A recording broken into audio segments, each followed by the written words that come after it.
menyangka bahwa itu semua dapat mengekalkan kebahagiaan, dapat menunjang kehidupan yang langgeng. Ada yang berlomba-lomba mengejar-ngejar harta.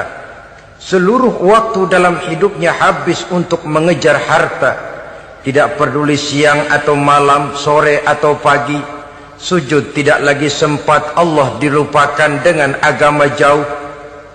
Ada yang berlomba mengejar-ngejar pangkat, jabatan dan kedudukan.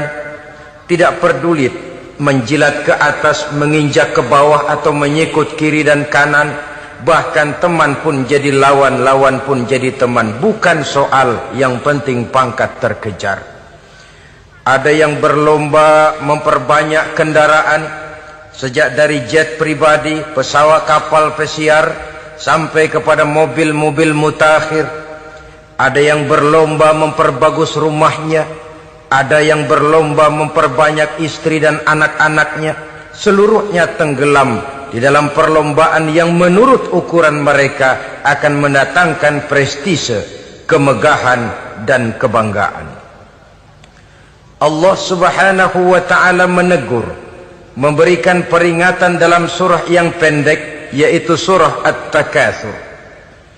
Alhaakumut takatsur hatta zurtumul maqabir, kalla sawfa ta'lamun. Alhaakum ay syagalakum an ta'ati rabbikum. Kamu telah lalai daripada taat kepada Tuhanmu, dan yang menyebabkan kamu lalai itu tidak lain at-takatsur. At-takatsur artinya at-tabahi bi kathrati mata'id dunya. Bermegah-megah dengan memperbanyak kesenangan hidup duniawi. Dengan kata lain, berlomba-lomba mengejar kemegahan duniawi telah menyebabkan kamu lalai daripada mengingat, daripada taat kepada Allah Subhanahu wa ta'ala. Apabila orang cenderung materialistis, seluruh kegiatan hidup dikerahkan untuk berlomba memperbanyak materi. Apa namanya harta benda, apa namanya rumah, apa namanya pangkat dan jabatan. Maka dikala itu seseorang akan sangat mudah lalai daripada taat kepada Allah Subhanahu wa ta'ala. Hilanglah kesadaran bahwa sesungguhnya apapun yang kita miliki dalam kehidupan dunia ini tidak lain hanya barang titipan sementara. Kita cari, kita kejar, tapi setelah kita dapatkan, jangan dia dijadikan tujuan. Jadikanlah dia sebagai alat. Apabila harta benda duniawi sudah dijadikan sebagai tujuan daripada kehidupan, maka sesungguhnya kita sudah terseret dalam satu siklus, satu lingkaran setan yang tidak akan pernah berujung. Sebab manusia dalam berhadapan dengan materi duniawi tidak akan pernah mengenal kata cukup, tidak akan pernah mengenal kata puas, dan tidak akan pernah bertemu dengan titik. Selalu koma, selalu kurang, selalu tidak ada. Saudara kaum muslimin rahimakumullah. Oleh sebab itu agama memberikan kesadaran, seluruh yang kita miliki, yang dititipi oleh Allah dalam kehidupan ini berupa materi keduniaan, hakikatnya adalah alat dan bukan sebagai tujuan. Apabila alat sudah kita jadikan tujuan, kita akan terjebak ke dalam satu perlombaan yang justru akan mencelakakan kita sendiri. Inilah yang saya maksud dengan sirkuit celaka. Perlombaan yang hanya membuat kita jerih, payah, keringat bercucuran, tenaga terkuras, tapi tidak akan pernah sampai ke garis finish. Karena memang tidak ada garis finishnya. Betapapun jauhnya satu perlombaan, dia mesti punya garis finish. Tapi kalau sudah at-takatsur, berlomba bermegah-megah diri, maka barangkali tidak akan pernah ada garis finishnya. Kita akan terseret dalam lingkaran setan, berputar di seputar itu tanpa tahu kapan berhenti dan di mana titiknya. Agamalah yang memberikan kesadaran. Alhaakumut takatsur. Bermegah-megahan telah membuat kamu lalai daripada taat kepada Allah Tuhanmu. Semua sadar bahwa kita diciptakan tidak lain adalah untuk mengabdi kepada Allah. Nilai pengabdian ini sering lentur, nilai pengabdian ini sering luntur, manakala kita sudah berlomba-lomba bermegah-megah dengan materi kehidupan dunia. Islam jelas tidak menganjurkan penganutnya jadi orang miskin. Bahkan Imam Ali karramallahu wajhah pernah mengatakan, kemiskinan bisa menyebabkan kekufuran. Ayat yang pertama turun juga kita tahu, Iqra, baca olehmu. Kan seolah-olah Quran cuma tidak langsung saja bilang, hai orang Islam, kamu jangan jadi bodoh.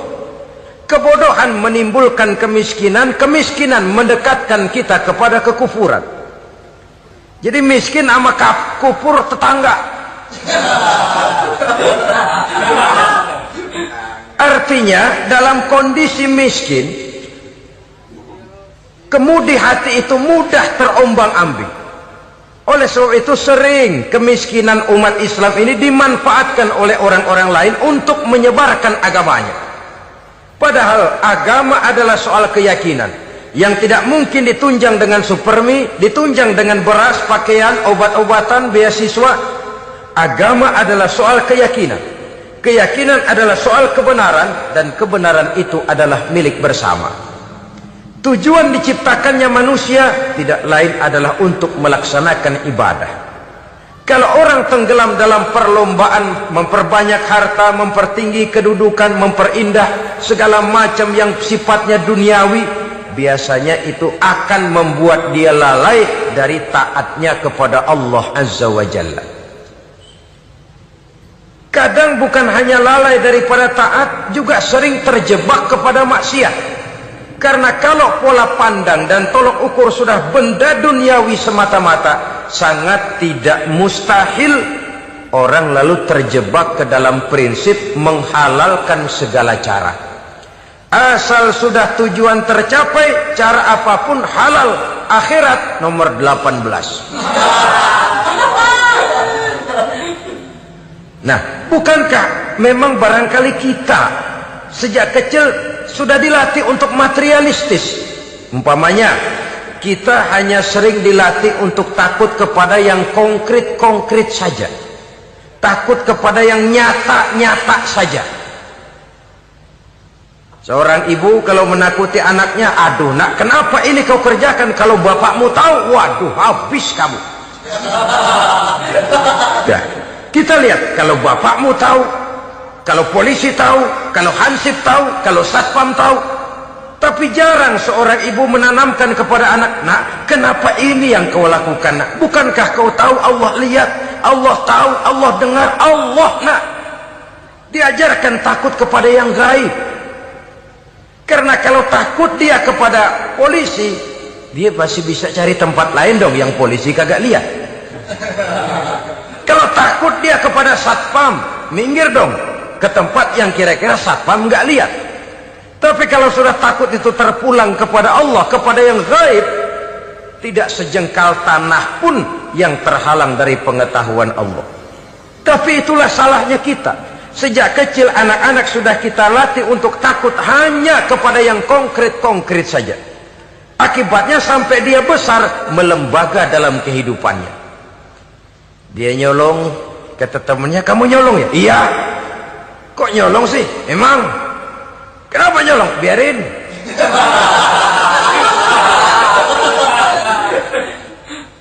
Kamu kan tahu Allah lihat? Tahu. Kenapa nyolong juga? Biarin. Asal orang jangan lihat. Kalau Allah mah lihat, dia kagak ribut.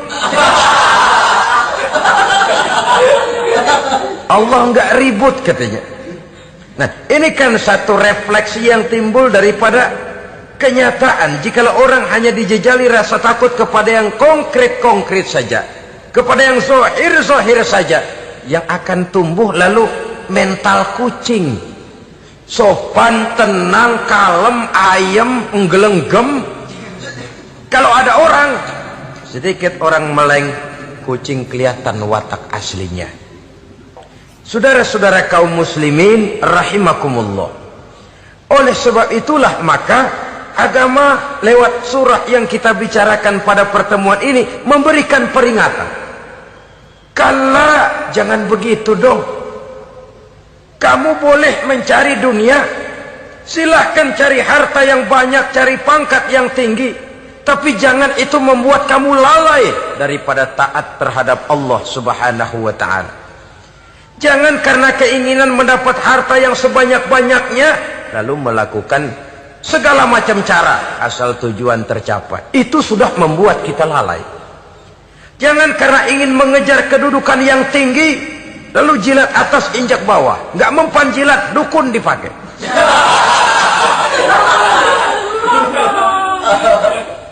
Itu kan sudah membuat kita lalai.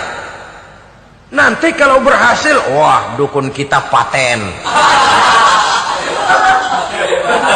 Tapi kalau gagal, dukun sialan kagak mantu.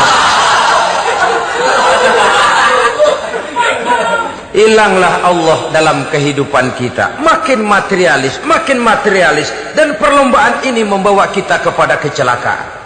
Kala, sekali-kali jangan begitu. Kenapa? Dahulu pun ketika lahir ke dunia tidak ada pangkat yang kita sandang. Dahulu pun ketika lahir ke dunia tidak ada harta yang kita bawa. Jadi harta itu, pangkat itu, kedudukan itu ada dalam hati, tapi tidak berurat dan berakar. Kalau dia berurat dan berakar dalam hati, berat misah sama harta itu. Berat. Sekedar ngasih fakir miskin cepet juga berhitungnya 17 lembar.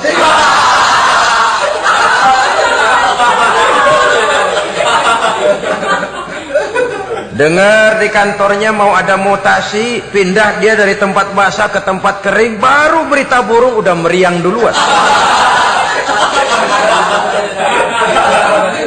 Ini nanti bagaimana, itu nanti bagaimana, ini nanti bagaimana.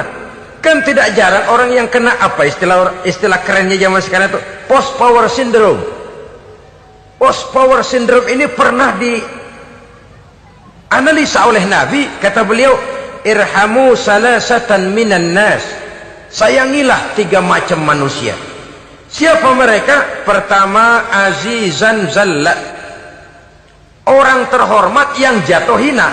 Ini yang sering terkena post power syndrome.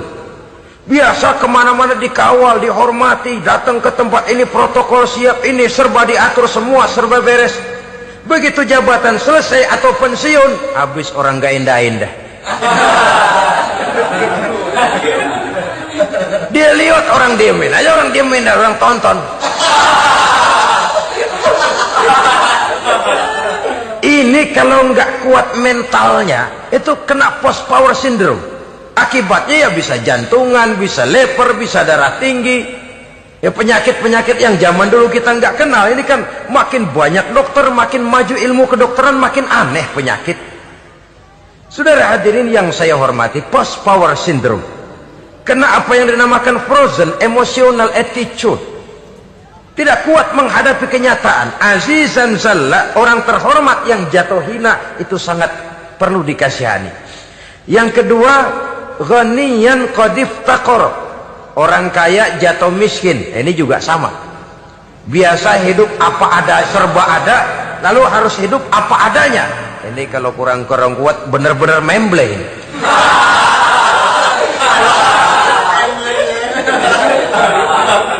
Kalau tidak kuat mentalnya, biasa hidup serba enak, serba nikmat, cuma kerjanya neken cek, main apa itu kredit card, macam-macam fasilitas dipunyai. Tahu-tahu jatuh bangkrut, jatuh miskin. Kalau tidak fondasi agamanya kuat, bisa gantung diri, bisa bunuh diri, bisa frustasi, bisa terkena psikosomatik, tekanan jiwa mempengaruhi faktor biologis. Timbullah tekanan, terjadilah penyakit aneh-aneh. Al-ghaniyan qad iftaqara, orang kaya jatuh miskin, itu perlu dikasihani. Yang ketiga, wa faqihan yal'abu bihil juhal, ahli fikih tapi dipermainkan oleh orang-orang bodoh. Hanya kebetulan orang bodoh itu punya kekuasaan. Hukum bisa dipesan.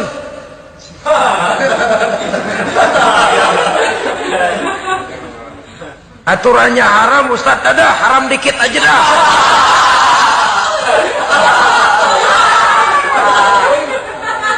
Sibuklah tuan fakih ini, ahli fikih ini mencari dalil kebet sana kebet sini supaya yang tadinya haram benar bisa jadi haram sedikit. Padahal yang minta ini orang bodoh, tidak ngerti agama. Cuma karena punya kekuasaan dipermainkan oleh orang yang fakih. Orang yang fakih ini dipermainkan. Kasihan orang yang seperti itu. Wa faqihan yal'abu bihil juhal. Ahli fikih tapi dipermainkan oleh orang-orang bodoh. Akibatnya karismanya hilang, wibawanya lenyap.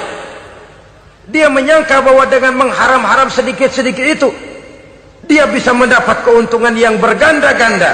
Padahal akibatnya itu hanya akan membawa kecelakaan saja. Allah peringatkan benar, kala sekali-kali jangan begitu. Cari uang yang banyak silahkan, ngejar kedudukan yang bagus boleh, bikin rumah yang hebat silahkan, ada kendaraan bagus silahkan, tapi jangan sampai kamu terjebak kepada sirkuit celakai, perlombaan yang tidak ada garis finishnya. Sering dicontohkan orang menghayal, melamun, kamu kenapa enggak mau ibadah? Lah bagaimana mau sembahyang, saya di Jakarta masih ngontrak.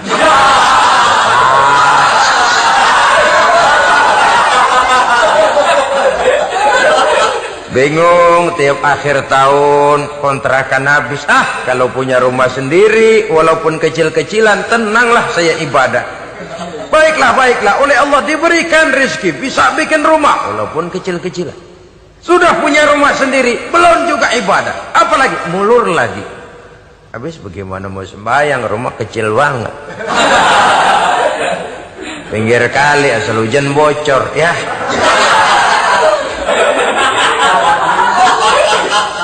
Kalau bisa punya rumah permanen, rajin dah ibadah dah. Iyalah, diberikan rezeki bisa bikin rumah besar, kamarnya banyak, halamannya luas, kendaraan belum ada, perabotan belum lengkap. Sudah ada kendaraan, belum kayak orang-orang. Sudah kayak orang-orang, masih sama dong, kudu di atas.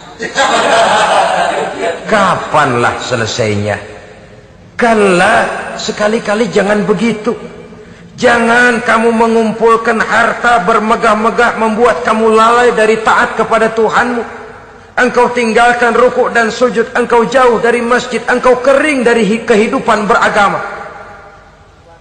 Sebab itulah maka pembangunan fisik material tidak bisa dipisahkan dengan pembangunan mental spiritual. Tidak hanya cuma dalam teori, tapi juga harus dalam praktek. Selalu pembangunan yang hanya mengarah kepada fisik material, jauh dan kering dari agama, hanya akan melahirkan manusia-manusia materialistis yang terjebak di dalam sirkuit celaka, perlombaan yang tidak pernah mengenal garis finish. Sebab itu agama mengajarkan, orang kaya itu siapa sih? Yang banyak duit? Belum tentu. Yang kebunnya di mana-mana ngebelakang? Belum tentu. Yang pabriknya selebar-lebar? Belum tentu. Yang punya segala macam peternakan, dari peternakan gajah sampai peternakan kutu?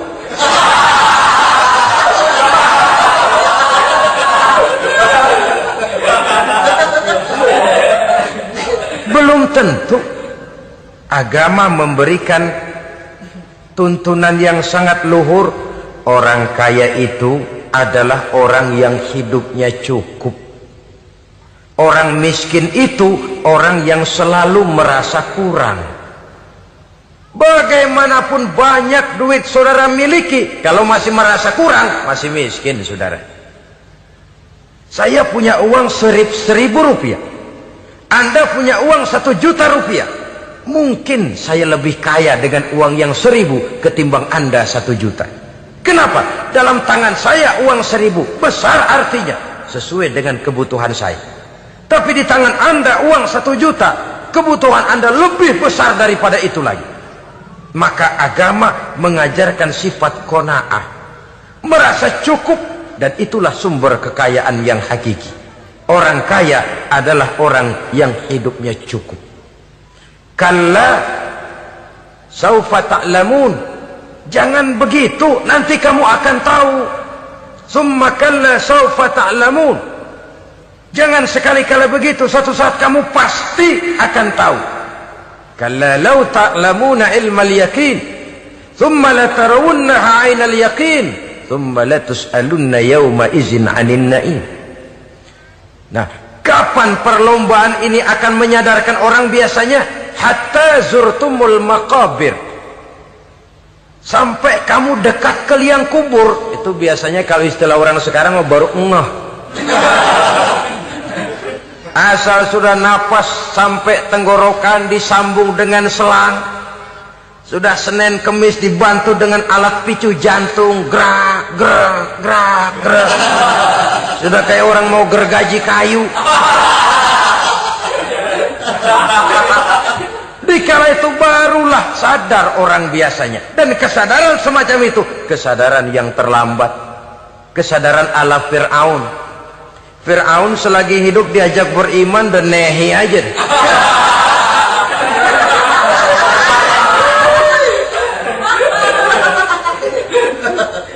Tapi ketika dia tenggelam di lautan merah bersama seluruh tentaranya, dikala napas hampir terputus, keluar ucapannya, amantu bi Rabbi Musa wa Harun. Aduh, kalau begini mah saya juga percaya kepada Tuhannya Musa dan Harun. Saya beriman kepada Allah. Lagi timbul tenggelam mau sekarat baru beriman. Hatta zurtumul maqabir. Kamu telah lalai dari sebab bermegah-megah sampai kamu masuk ke liang kubur, dekat ke liang kubur. Kalimat zurtum di sini menjelaskan bahwa kubur itu tidak selamanya. Zurtum itu dari kalimat zaro ya zuru, berziarah. Orang berziarah kan sebentar. Ke kubur itu sama dengan berziarah kita di situ. Sebentar, tidak akan selamanya, tidak akan kekal dalam kubur. Bahwa kubur itu cuma satu halte dari sekian halte yang harus kita jalani. Hatta zurtumul maqabir ay mutum wa dufintum fil kubur. Sampai kamu mati, dikubumikan dalam kubur, barulah kamu sadar bahwa perlombaan itu hanya sia-sia. Bahwa perlombaan itu tidak akan pernah mengenal garis finish. Bahwa perlombaan itu akan membuat kamu celaka. Begitulah umumnya kebanyakan orang yang terjebak ke dalam paham materialis, baru menyadari kesalahan langkahnya pada saat napas sudah sampai di tenggorokan. Ternyata uangnya yang miliaran rupiah tidak sanggup menyambung nafasnya. Ternyata kendaraan yang serba mewah berkilat tidak sanggup meneruskan kehidupannya. Ternyata pangkat jabatannya yang tinggi yang membuat dia menyebabkan temannya jadi lawan, lawannya jadi teman, tidak akan sanggup menghentikan sang malaikat maut. Kalau keadaan sudah begitu, baru sadarlah kita terlambat. Karena saat seperti itu akan dihadapi oleh setiap orang. Kala, jangan begitu. Sadarlah kamu bahwa kalau sudah dekat ke liang kubur kamu baru insaf, itu terlambat. Sebelum nafas sampai di tenggorokan, pintu tobat masih selalu terbuka. Tapi manakala nafas sudah sampai di tenggorokan, tertutuplah pintu tobat untuk orang yang bersangkutan.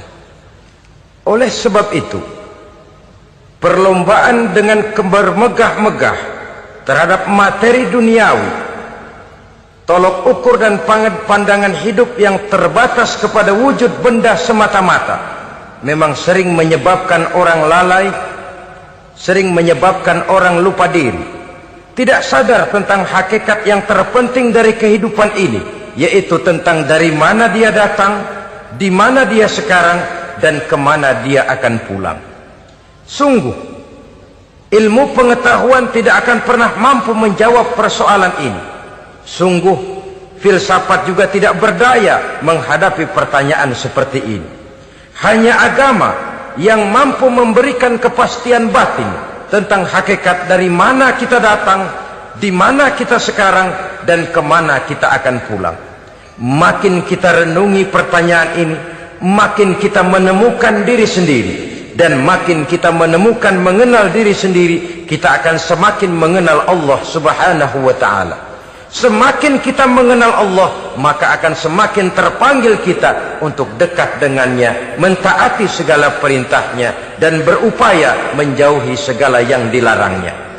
Dengan demikian selamatlah kita dari satu perlombaan yang hanya akan menyeret kita kepada menghalalkan segala cara, jauh dari agama, jauh dari Allah, bahkan jauh dari sesama manusia.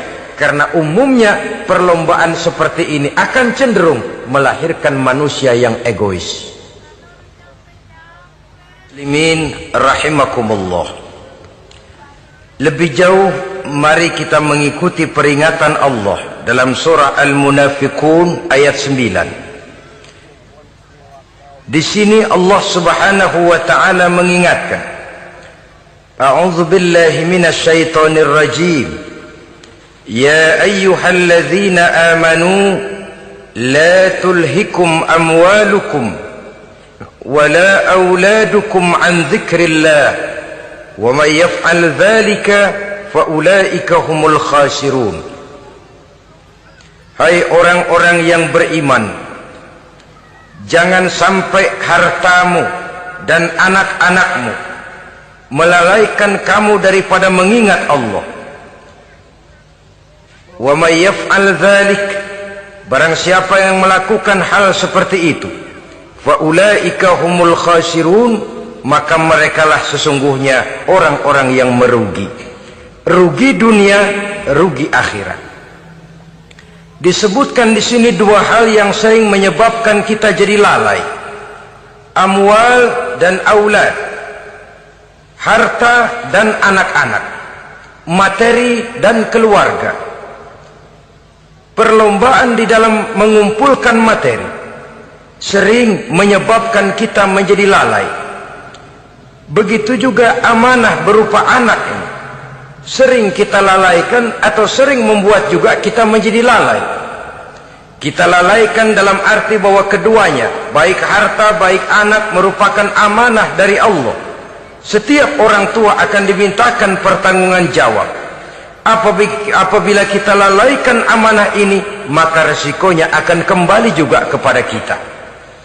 Tapi satu hal yang jelas dalam ayat 9 surah Al-Munafiqun ini, bahwa perlombaan memperbanyak harta dan anak-anak yang masuk dalam kelompok at-takatsur itu tadi akan menyebabkan orang khasiru, termasuk ke dalam kelompok orang-orang yang rugi. Perlombaan yang hanya akan membawa kerugian semata-mata. Kemudian di dalam satu hadis Rasulullah sallallahu alaihi wasallam memberikan peringatan. Beliau bersabda, "Iza azzamat ummati dinaran wa dirhaman, nuzi'at minha haibatul Islam, wa iza tasabat ummati saqatat min ainillah." Wa iza turikatil amru bil ma'rufi wan nahyu 'anil munkari hurimat 'alaihim barakatul wahyi. Ada tiga hal yang kalau kita kerjakan akan menimbulkan tiga macam akibat di dalam hadis ini. Pertama, iza azzamat ummati dinaran wa dirhaman. Apabila umatku sudah mengagung-agungkan dinar dan dirham, artinya kalau umatku sudah jatuh menjadi umat yang materialistis, segalanya diukur dari dinar dan dirham. Dinar dan dirham ini kalau bahasa Inggrisnya dokat.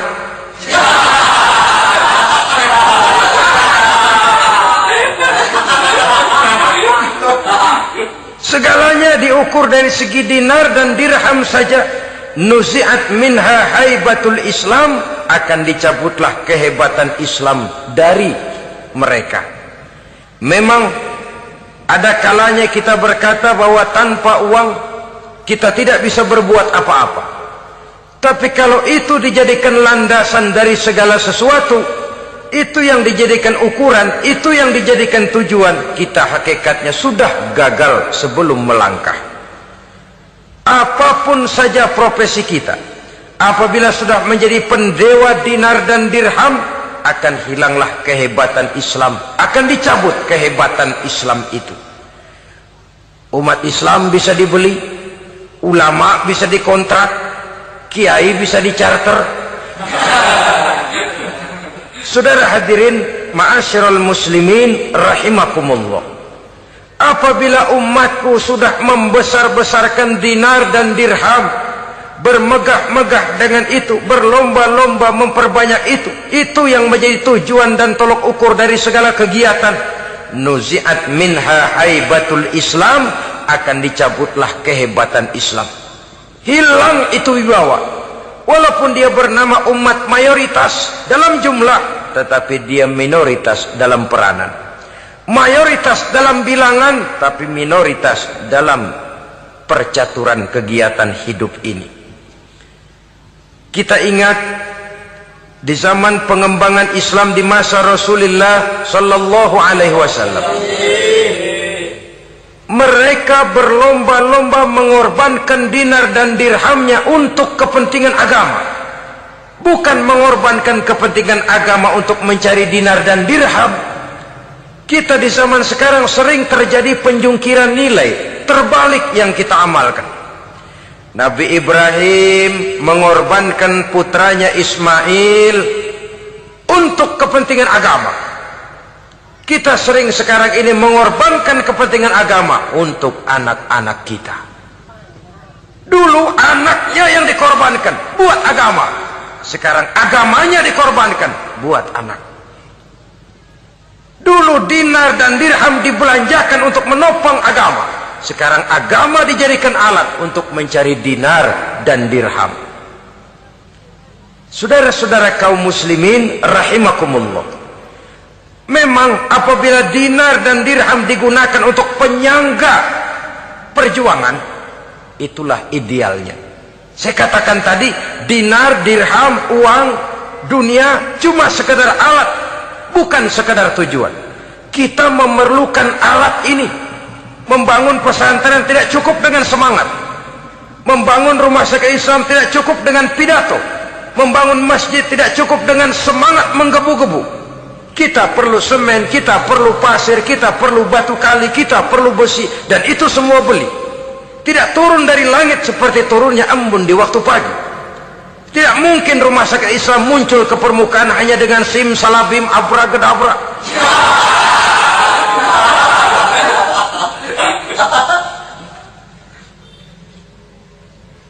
Oleh sebab itu, saya bersyukur kecenderungan belakangan ini pengajian-pengajian akbar di berbagai tempat tidak hanya sebagai ajang untuk menanamkan akidah, membina ukhuwah, tapi juga menjadi sarana di mana kita mengumpulkan dana, menghimpun potensi umat, menginventarisir potensi untuk kepentingan pengembangan daripada agama. Meskipun ada satu dua orang yang salah paham tentang ini, sampai kemudian saya mendapat satu merek yang cukup tidak enak untuk didengar, mengkomersilkan pengajian katanya, karena memang ada pengajian yang menggunakan sistem karcis, sebenarnya juga tidak etis. Undangan berikut infak yang seluruh hasilnya digunakan buat kepentingan agama, apakah itu rumah sakit, apakah itu madrasah, apakah itu masjid, dan satu sen pun saya tidak menuntut bagian dari itu. Saya malah berprinsip sepanjang saya masih laku untuk dijual dan itu memang buat kepentingan agama, persilahkan jual saja, asal buat masjid, pesantren, madrasah, rumah sakit Islam, kegiatan syiar dan dakwah, silakan. Tapi kalau sudah dijual buat kepentingan pribadi, memperkaya diri sendiri, tentunya dunia akhirat sulit untuk ridho kepada tingkah laku yang semacam itu. Kita memerlukan dana, umat di daerah membangun memerlukan dana, dan dana itu tidak hanya datang begitu saja. Kita bersyukur bahwa untuk menghadiri pengajian sekarang ini orang mau mengeluarkan uang, mau memberikan infak dengan ikhlas, tidak dengan keterpaksaan. Kenapa tidak? Sehingga ini lalu diinventarisir untuk kepentingan pembangunan agama. Ratusan juta rupiah terkumpul dari pengajian-pengajian rutin ini, pengajian-pengajian akbar ini. Puluhan masjid terbantu, rumah sakit Islam terbantu, musola selesai. Ya walaupun tidak lalu semuanya beres, tapi gemaknya itu sudah cukup menyentuh untuk menyadarkan orang bahwa harta baru kekal kalau dia sudah dibelanjakan di jalan Allah. Nah, yang celaka kalau dinar dan dirham itu yang dijadikan tujuan. Mengadakan pengajian semata-mata untuk cari uang, uangnya buat kantongnya dewe. Itu yang membuat dicabutnya kehebatan Islam itu. Segalanya diukur dari sudut itu. Sehingga ketika seseorang datang bertanya tentang hal-hal yang berkaitan dengan ini, maka hal semacam ini sesungguhnya satu nikmat yang perlu kita syukuri sepanjang menginventarisir potensi umat benar-benar digunakan buat kepentingan daripada agama kita. Jadi peringatan tegas dari Nabi ini, iza azamat ummati dinaron wa dirhaman nuzi'at minha haibatul Islam. Apabila umatku sudah mengagung-agungkan dinar dan dirham, maka akan dicabutlah kehebatan Islam dari tengah-tengah mereka. Remeh saja orang memandang kita, enteng saja orang memandang kita. Satu. Yang kedua, patuhlah mereka dalam pandangan Allah. Kalau sesama umat ini sudah saling menjelekkan, apakah yang menjelekkan itu lebih bagus dari yang dijelekkan di hadapan Allah? Dua-duanya sama rendahnya. Pribadi saya mungkin puas kalau saya bisa menghantam saudara di depan umum, menjelek-jelekkan nama saudara. Tapi lebih baikkah saya dalam pandangan Allah? Sama rendahnya dengan orang yang saya jelekkan. Itu pun kalau yang dijelekan benar-benar jelek. Kalau cuma sekedar fitnah, wah, lebih celaka lagi nasib si orang itu tadi. Ini artinya menyadarkan kita bahwa umat ini sudah diikat dengan akidah. Beraneka ragam kita, tapi harus ada kebersamaan. Berbeda kita, tapi harus satu. Sebagai satu ummatan wahidah, satu umat yang satu. Oleh sebab itu, persamaannya lah yang harus kita angkat ke permukaan, bukan perbedaannya yang kita perbesar. Sudah datang waktunya umat Islam bangun dari tidurnya, jangan lagi dibuai oleh irama mayoritas. Sudah lewat masanya kita bertengkar karena persoalan-persoalan kecil yang tidak prinsip. Sudah datang waktunya umat Islam bersatu, menyusun saf yang lebih lurus oleh karena ia dihadapkan kepada tantangan-tantangan yang tidak semakin ringan. Kalau kita bertengkar dengan kita, kalau kita saling mencaci sesama kita, bukankah Yahudi tepuk tangan? Bukankah Nasrani menari-nari? Bukankah pihak ketiga akan menangguk di air keruh? Dan kerugian akan terpulang kepada kita semua. Tapi inilah realita,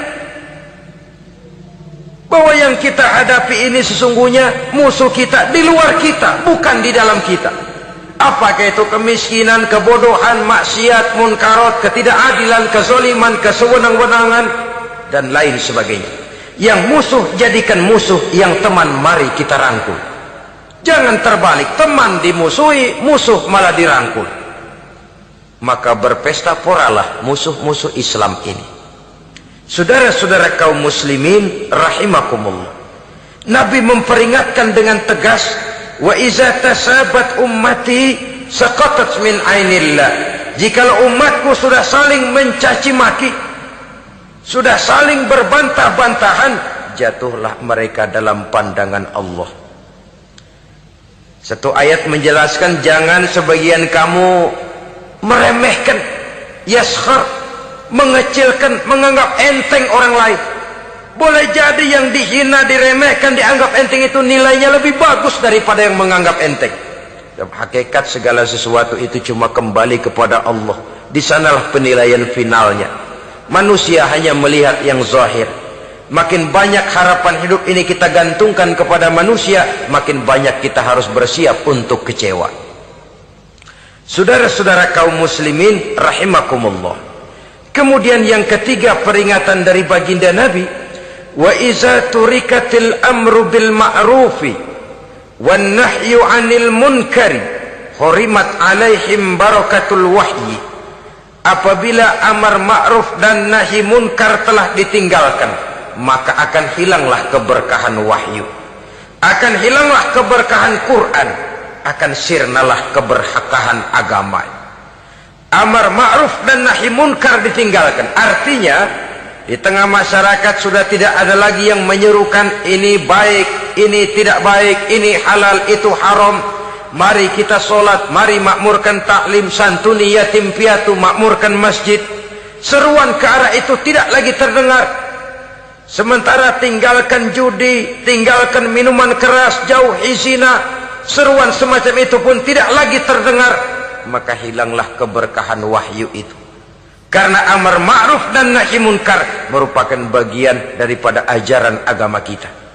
Menjadi sponsor dari segala macam kebajikan dan menjadi penghalang daripada segala macam kemunkaran sesuai dengan batas kemampuan yang kita miliki masing-masing. Nah, saya kembali kepada persoalan pokok di awal pembicaraan tadi. Bagaimana jalan keluarnya? Jalan keluarnya tidak lain adalah upaya. Bagaimana kegiatan yang sifatnya fisik material ini diimbangi dengan kegiatan yang bersifat mental spiritual. Upaya menghidupkan majelis-majelis taklim, upaya memakmurkan masjid-masjid sebagai laboratorium rohani untuk mewujudkan keseimbangan dalam pola pikir yang akan berlanjut dalam gerak hidup yang kemudian akan tertuang dalam segala perbuatan manusia. Apabila sudah terwujud kepincangan dalam pola pikir, akan pincanglah caranya bertindak dan berbuat, akan pincanglah pandangan hidupnya, akan pincanglah orientasinya di dalam kehidupan ini. Oleh karena itu, Islam dalam berbagai aspek kehidupan mengajarkan sistem keseimbangan. Mencari harta boleh, tapi tidak boleh keluar dalam kerangka fastabiqul khairat. Berlomba-lomba silakan, tapi untuk kebaikan, bukan untuk bermegah-megah, bukan untuk menumbuhkan gengsi, bukan untuk meninggikan prestise dan harga diri, tapi fastabiqul khairat, berlomba-lomba di dalam mengejar kebajikan, di dalam menyebarkan kebaikan. Bukan sekedar berlomba-lomba, tapi tolong menolong, bantu membantu. Ta'awanu 'alal birri wat taqwa wala ta'awanu 'alal ismi wal udwan. Bertolong-tolonganlah kamu di dalam kebaikan dan takwa, jangan bertolong-tolongan di dalam perbuatan dosa dan permusuhan. Kerjasama di dalam kebaikan, kerjasama di dalam ketakwaan. Ada satu contoh yang menarik bahwa umat Islam di dalam ia menjalin kebersamaan itu harus seperti orang main sepak bola. Saudara lihat, orang main sepak bola, kalau pertandingan belum dimulai, silahkan kumpul di luar lapangan, atur strategi yang baik. Tapi kalau pertandingan sudah dimulai, turun ke lapangan hijau, jangan kumpul terus. Masa ada sepak bola gotong royong, groyok ke sana, groyok ke sini, ya kalah terus. Harus ada yang jadi penyerang tengah, kan begitu toh sepak bola. Harus ada yang jadi kiri luar, kanan dalam, striker, back, penjaga gawang. Yang penting kerjasama, teamwork. Lalu mampu menciptakan operan-operan. Yang jadi back, jangan ngiri sama yang jadi penyerang tengah. Jangan hasut, sebab bagaimanapun juga andai kata si penyerang tengah berhasil menjaringkan bola ke gawang lawan, kan kemenangan bukan kemenangan satu orang, kemenangan satu kesebelasan, kemenangan satu tim. Ini yang sering terjadi, back ngiri sama penjaga gawang, lalu penjaga gawang ngiri sama penyerang tengah, penyerang tengah ngiri sama kiri luar. Ya kapan mau menggolkan ke gawang lawan? Kita ini satu kesebelasan, posisi boleh berbeda. Umat Islam itu harus ada yang jadi camat, lurah, bupati, gubernur, menteri, jadi jenderal, jadi konglomerat, jadi pengusaha, jadi teknokrat. Yang penting kerjasama, teamwork, mampu menciptakan operan-operan yang akurat. Diego Armando Maradona, enggak pakai dia, enggak. Itu katanya maha bintang, gagah, hebat. bintang lapangan hijau. Kapan Maradona hebat? Kalau ditunjang oleh 10 temannya yang lain, merupakan satu kesebelasan. Bagaimanapun hebatnya Diego Armando Maradona, kalau dia sendirian lawan satu kesebelasan, remek.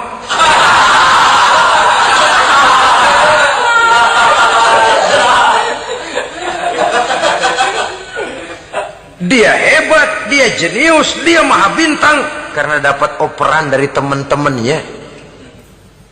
Bukan jegalan, operan. Jadi oleh sebab itu bagaimana kita menciptakan operan-operan akurat yang akan melahirkan kebersamaan di tengah-tengah umat. Artinya satu contoh saja. Misalnya seorang pengusaha besar, oleh karena kesibukannya di dunia bisnis, tidak perlu jadi ketua pembangunan musola. Tapi kalau ada musola belum selesai, operan. Operannya itu yang penting. Apa yang dioper itu? Semen, apa batu kali, apa besi? Yang penting operan. Operannya akurat. Kadang-kadang ada terjadi juga frustasi ngelihat lawan kesebelasannya terlalu kuat, ngoper ke gawang sendiri. Jebol. Kan sering terjadi begitu. Muslim didukung oleh umat Islam, ketika punya posisi menguntungkan malah mempersulit Islam. Ini kan ngoper ke gawang sendiri, bunuh diri namanya. Boro-boro jebolin gawang lawan, asal jangan bunuh diri juga lumayan.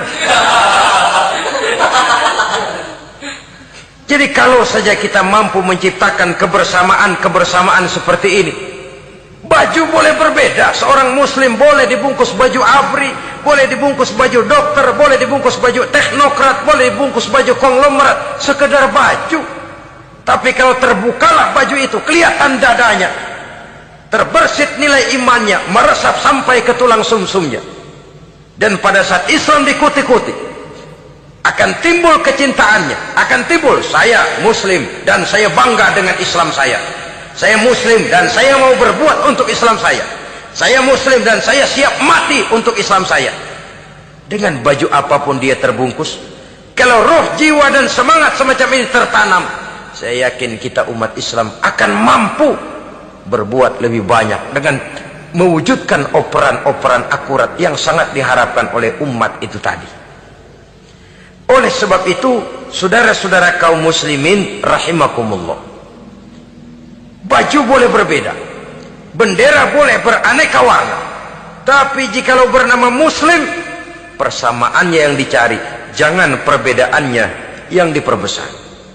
Nilai persaudaraan yang diikat dengan akidah semacam inilah yang banyak dicari orang, yang banyak menyebabkan orang masuk Islam.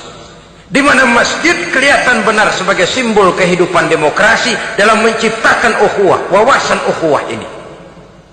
Masjid simbol demokrasi. Siapapun masuk masjid buka sepatu, demokrasi. Siapapun orangnya, tidak peduli merek apapun sepatunya. Apa itu keluaran Cibaduyut Bandung? Apa itu modelnya Belli Beltoni Itali? Tidak soal, masuk masjid buka. Jumatan, kopral datang lebih dulu depan, pral. Jenderal datang belakang saja, pral. Tidak ada fasilitas khusus dalam masjid, karena di rumah Allah semua manusia sama. Si jenderal jangan lagi merasa jenderalnya, si pengusaha jangan lagi menonjolkan kebosannya. Masjid adalah simbol demokrasi daripada kehidupan umat. Sebab itu jangan terjebak kepada sektoral di dalam kita berbicara tentang ukhuwah ini. Kita boleh terbungkus dengan baju apapun, tapi kalau di balik baju itu tidak lain jiwa Islam yang mau berkorban, mau mengeluarkan harta, bahkan siap mati untuk Islamnya, maka kebersamaan itu akan mudah kita wujudkan. Tapi sepanjang kita berpecah belah, sepanjang kita centang perenang, maka tidak akan banyak yang bisa kita lakukan. Satu-satunya perlombaan yang bukan hanya dibolehkan tapi bahkan sangat dianjurkan oleh agama, yaitu fastabiqul khairat, berlomba-lombalah di dalam kebaikan. Berlomba-lomba di dalam memakmurkan masjid, berlomba-lomba di dalam menghidupkan majelis-majelis taklim, berlomba di dalam menegakkan yang ma'ruf dan menghancurkan yang munkar, berlomba di dalam menyantuni yatim piatu. Tapi prakteknya kan kadang-kadang terbalik. Kalau sudah kumpul yang diakur-akurin, udah nambah kebon belum? Pabrik udah diperluas belum? Bisnis sudah sejauh mana? Belum pernah ada ketemu lalu kongko masjidnya udah digedein ya. Jarang yang ngomong begitu. Madrasahnya sudah bagaimana? Sejauh mana? Mesti yang enak itu ya nyocok-nyocokin. Bagaimana rumahmu sudah? Bagaimana kendaraanmu? Bagaimana pesawatmu? Bagaimana bukankah itu juga takasur? Dari obrolan kan nanti yang belum kan timbul panasnya. Gile dia udah beli gituan, gue belum. Timbul panasnya, lalu berusaha, berlomba lagi, bersaing lagi, berlomba lagi, bersaing lagi. Walaupun persaingan perlu, karena tanpa persaingan orang jarang mikir. Hidup itu kalau nggak ada tantangan kan tidur kita. Orang hidup smooth gitu ya, jalan tenang, setenang ya nggak maju orang itu. Orang itu baru bisa mengalami kemajuan kalau dia sudah dihadapkan kepada tantangan, gemblengan, gojlogan, fitnahan, hinaan, caci maki. Persaingan itu perlu supaya orang mikir. Kalau mikir dia berbuat, kalau dia berbuat dia bisa maju. Tapi persaingan yang sehat, bukan persaingan yang lalu menimbulkan fitnah, menghancurkan nama baik orang lain, yang dilatar belakangi oleh sifat hasud, dendam, iri hati, lalu menghalalkan segala cara. Tidak, bukan itu. Persaingan yang sehat ini akan menjadi alat picu agar orang lalu berlomba di dalam kebaikan. Satu-satunya perlombaan yang bukan hanya boleh tapi bahkan sangat dianjurkan oleh agama, berfastabiqul khairat, berlomba-lomba di dalam berbuat kebaikan. Berlomba-lomba membangun masjid bukan berarti di sebelah masjid bangun masjid lagi, bukan. Kadang-kadang karena ada fastabiqul khairat, berlomba-lomba, nggak apa-apa dah. Di sebelah masjid bikin lagi masjid. Akhirnya azan perlombaan main kenceng-kencengan. Bukan itu yang diinginkan tentu, bukan itu. Bagaimana memakmurkan masjid, bagaimana memfungsikan masjid, bagaimana membina umat dan lain sebagainya. Jadi pembicaraan ke arah itu akan menimbulkan rangsangan untuk berlomba di dalam kebaikan. Kalau dia kok bisa menata masjidnya sampai makmur, jamaah senang datang ke sana, anak-anak muda betah di masjid, kenapa saya tidak? Apa konsepnya? Nah, ini kan berlomba, tapi berlomba dalam kebaikan. Kalau dia bisa menghimpun anak-anak muda lalu diarahkan kepada jalan yang positif, kenapa saya tidak bisa? Dia punya potensi yang saya juga punya. Berlomba di dalam kebaikan. Perlombaan semacam ini akan memberikan ketentraman karena jalan yang ditempuh jalan ibadah. Tapi kalau perlombaan materi, at-takasur tadi, yang timbul bukan ketentraman, panas. Karena panas, udah dekat, panas kan tetangganya hasud, dengki, iri hati, sakit, demam, orang lain maju, meriang. Lah kalau sudah begitu, hasud yang jadi bisikan hati, ya sudah, segala macam cara dilakukan untuk menjatuhkan orang lain. Dan itu sudah bukan lagi persaingan yang sehat. Saudara-saudara kaum muslimin rahimakumullah. Oleh sebab itu kita tutup pertemuan singkat kali ini dengan satu kesimpulan, bahwa harta adalah sekedar alat, bukan tujuan di dalam kehidupan. Tanpa harta barangkali orang sulit untuk bahagia, tapi harta semata-mata tidak merupakan jaminan bahwa orang lalu akan bahagia. Termasuk di dalam kata harta ini pangkat, jabatan, kedudukan, anak, istri, keluarga, rumah, tanah, pabrik, kebun, peternakan dan lain sebagainya. Perlombaan yang dianjurkan di dalam agama adalah perlombaan untuk berbuat kebaikan. Maka masalahnya sekarang, bagaimana kita memanfaatkan harta ini untuk sebanyak-banyak kebaikan yang bisa kita lakukan. Semoga kita mampu melakukannya dan kita tidak termasuk dalam orang-orang yang celaka yang lantaran bermegah-megah dengan kesenangan dunia saja. Terima kasih atas segala perhatian, mohon maaf atas segala kekurangan. Usikum wa nafsi bitaqwallah. Wassalamualaikum warahmatullahi wabarakatuh.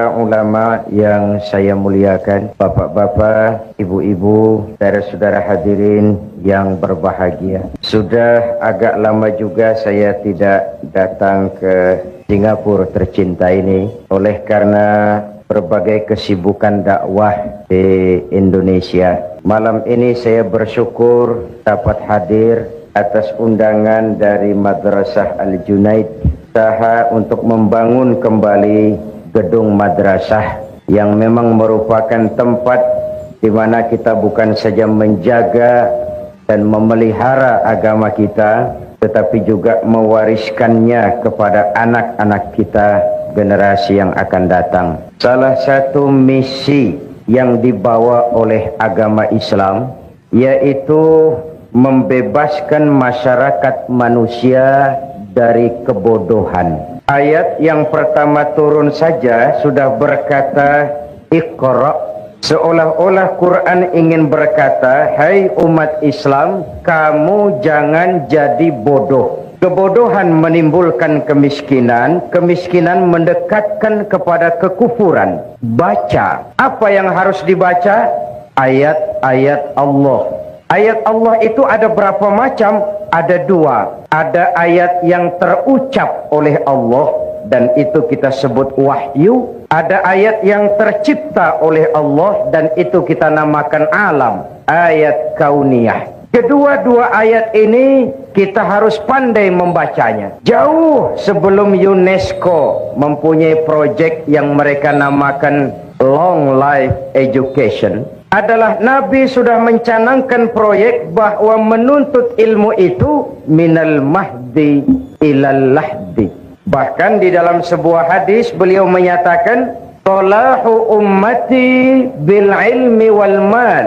Umatku hanya bisa menjadi baik, umatku hanya bisa berjaya, umatku hanya bisa tampil memegang peranan bil ilmi wal mali, dengan ilmu dan dengan harta, dengan pendidikan dan dengan ekonomi, dengan teknologi dan dengan industri. Kalau kita ingin tampil menjadi umat yang memegang peranan, jikalau kita ingin tampil menjadi umat yang berjaya, maka dua hal ini harus kita perbaiki, pendidikan dan ekonomi, ekonomi dan pendidikan. Islam tidak mungkin hilang dari dunia, tapi Allah tidak memberikan jaminan bahwa Islam akan kekal di Singapura, di Indonesia, di Brunei. Islam tidak mungkin hilang dari dunia, tapi tidak ada jaminan Al-Quran bahwa Islam akan kekal baik di Indonesia, di Singapura maupun di Brunei. Jikalau kita umat Islam sekarang ini tidak mau berjuang, berkorban dan mewariskan Islam kepada anak-anak kita, generasi yang akan datang. Oleh karena itu, keberadaan, pengembangan dan kelangsungan hidup dari Madrasah Al-Junaid bukan hanya sekedar tanggung jawab pengurusnya, tetapi tanggung jawab kita, seluruh umat Islam. Yang punya kedudukan, bantulah dengan wewenangnya. Yang punya harta, bantulah dengan hartanya. Yang punya ilmu, bantulah dengan ilmunya. Yang punya tenaga, bantulah dengan tenaganya. Yang bisa doa, bantulah dengan doanya. Yang tidak bisa apa-apa, bantulah dengan diam. Diam saja, itu sudah lumayan membantu. Apalagi biaya untuk membangun madrasah ini cukup besar. Tapi tidak ada yang besar jikalau ringan sama kita jinjing dan berat sama kita pikul. Jikalau duduk kita sama rendah, berdiri pun kita sama tegak. Tidak ada yang tidak bisa kita lakukan. Malam ini saya di sini Singapura ini, saya tidak merasa sebagai tamu di sini. Saya merasa saya hanya seorang keluarga yang datang dan bicara di tengah-tengah keluarganya. Apa yang mengikat kita? Akidah. Saya adalah saudara, saudara adalah saya. Menghina saudara sama dengan menghina saya. Menyakiti saudara sama dengan menyakiti saya. Karena saya adalah saudara, saudara adalah saya. Di hatiku ada kamu. Kebersamaan itu makin, bahkan pada waktu saya di Brooklyn, di New York, saya kumpul dengan black Muslim, negro Muslim.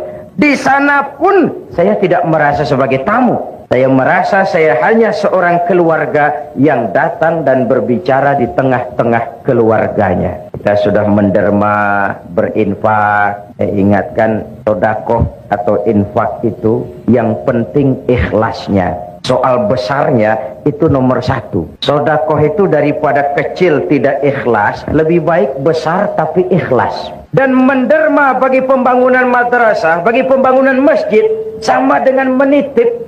Seolah-olah bapak ibu berkata, tuan pengurusi madrasah, saya titip 1.000 ringgit untuk kepentingan saya di alam barzah dan di akhirat nanti. Silahkan uangnya dibelikan bahan bangunan untuk membangun madrasah. Saya hanya sekadar titip. Itu yang akan jadi milik kita sebenarnya. Tidak akan hilang, nilainya berlipat ganda dan tidak boleh diakui orang lain.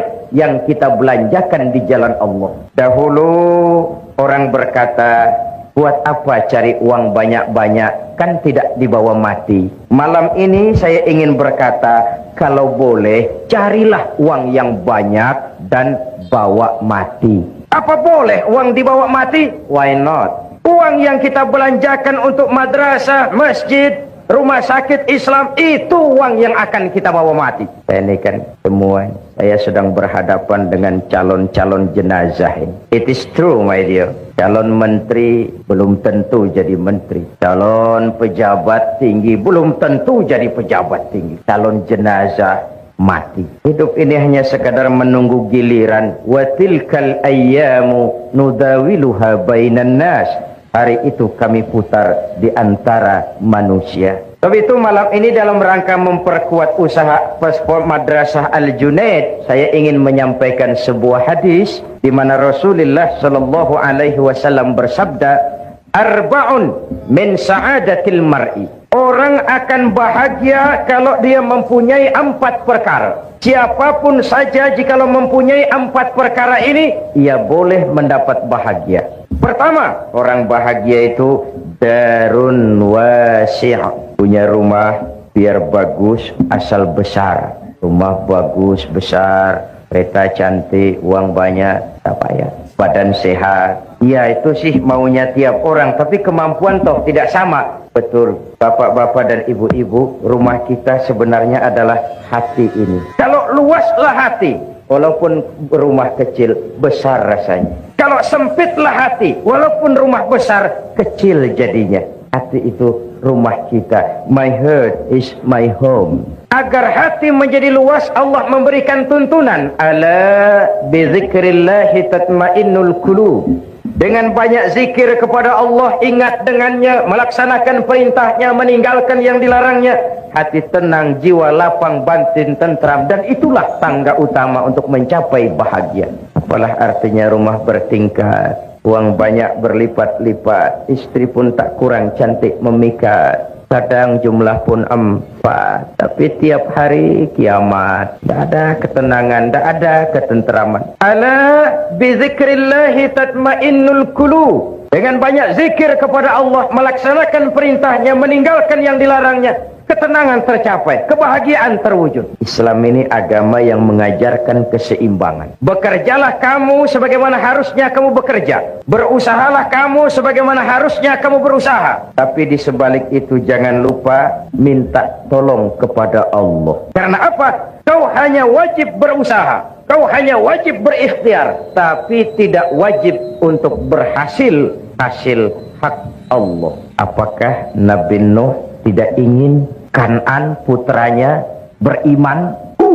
ingin sekali. Apakah Nabi Ibrahim tidak ingin orang tuanya yang bernama Azar beriman saja? Ingin sekali. Atau apakah Nabi Muhammad tidak ingin paman beliau Abu Jahal dan Abu Lahab beriman saja? Luar biasa inginnya. Kalau sejarah menjelaskan kemudian Kan'an putra Nabi Nuh kafir, Azar bapak Ibrahim adalah produsen berhala, dan Abu Jahal, Abu Lahab habis-habisan menentang Nabi, itu indikasi manusia wajib berusaha. Kepastian adalah hak Allah Subhanahu wa ta'ala. Islam bukan agama orang pemalas yang selesai sholat lalu berpangku tangan menunggu keajaiban, menghitung bintang di langit sambil mengumpulkan jikalau andai kata umpama misalnya. Tidak. Tapi Islam juga bukan agama orang sombong yang setelah berusaha lalu tidak memerlukan Allah. Islam mengajarkan keseimbangan. Semakin dekat kita dengan Allah, semakin tercapai ketenangan batin. Semakin terbentuk ketenangan batin, semakin mudah meraih bahagia. Satu. Yang kedua, orang bahagia itu kata Nabi, markabun syariah, punya kendaraan yang cepat. Kendaraan itu apa? Alat transportasi. Tujuannya apa? Memudahkan komunikasi. Maksudnya apa? Orang bahagia itu pergaulannya luas, tidak picik seperti katak di bawah tempurung. Masyarakat muslim, masyarakat yang satu. Kemarin kita Muharram memperingati hijrah. Unzur kaifa akhar rasulu bainal muhajirin wal ansar. Orang Mekah yang pindah ke Madinah disebut muhajirin. Orang Madinah yang menyambut orang Mekah dinamakan Ansor. Bagaimana sikap orang Madinah menyambut kedatangan orang Mekah? Apa dengan bertolak pinggang membusungkan dada? Hei, orang Mekah, kamu di sini pendatang ya? Tidak. Membaur, melebur menjadi ummatan wahidah yang diikat dengan tali-tali akidah. Hidup jadi nikmat karena banyak orang di sekitar kita.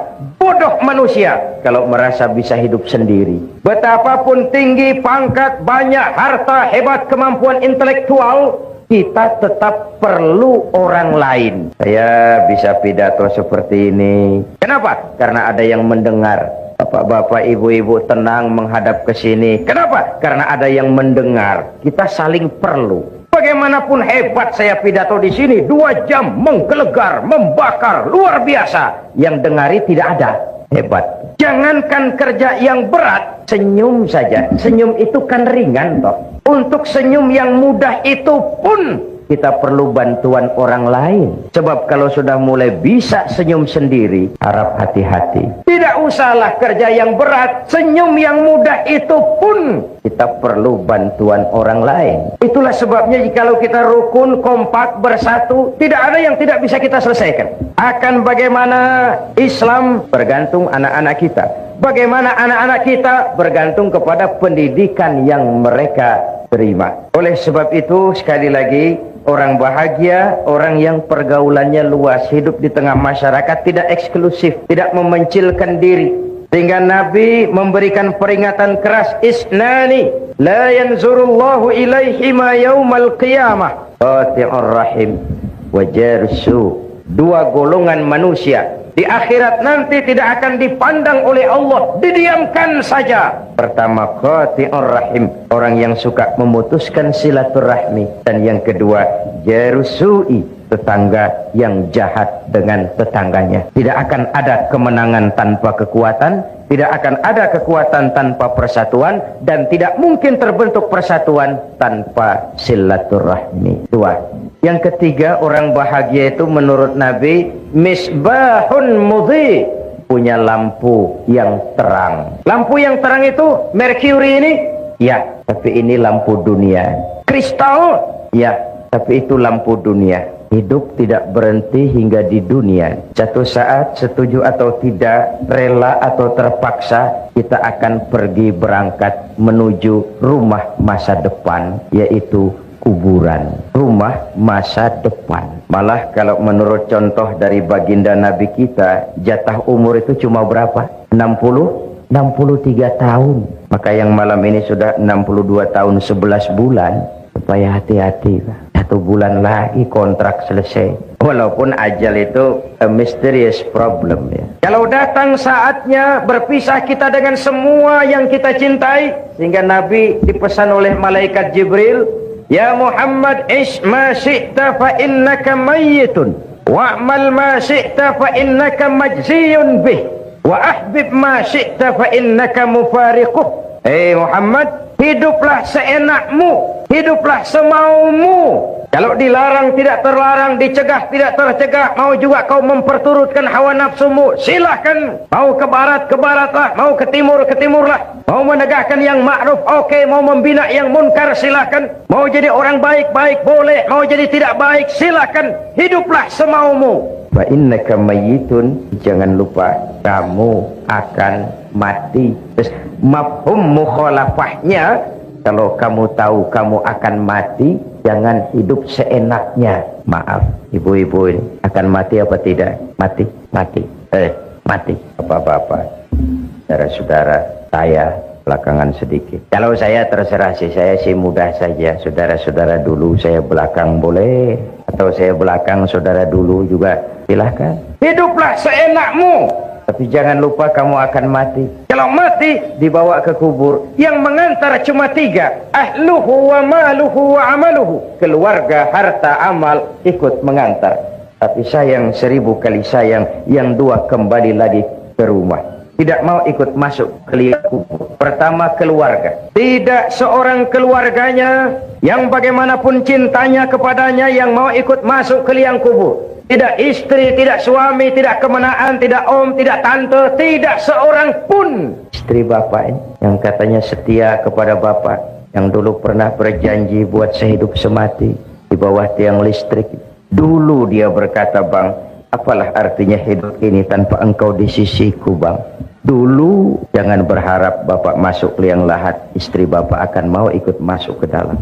Matanya yang sebelah kiri memang menangis, yang sebelah kanan cari ganti. Siapa? Dunia. Harta, jangankan kereta pun cuma parkir di pelataran mau kubur. The best friend, teman terbaik yang ikut masuk menemani kita, amal. Misbahun mudhi, lampu yang terang, ay amalun soleh. Amal yang kita kerjakan di dunia ini, itu yang akan jadi lampu penerang di alam barzah. Mercury ini tidak mampu menerangi gelapnya alam kubur. Kristal ini tidak mampu menerangi gelapnya alam barzah. Sedangkan di sana ada kehidupan dan kita perlu penerang. Apa penerangnya? Amalun soleh. Bapak bantu madrasah Al-Junaid. Ayo, 1000 ringgit. 1000 ringgit terang. Mercury. Saya 500 ringgit. Kecil sedikit. Saya 1 ringgit. Lilin.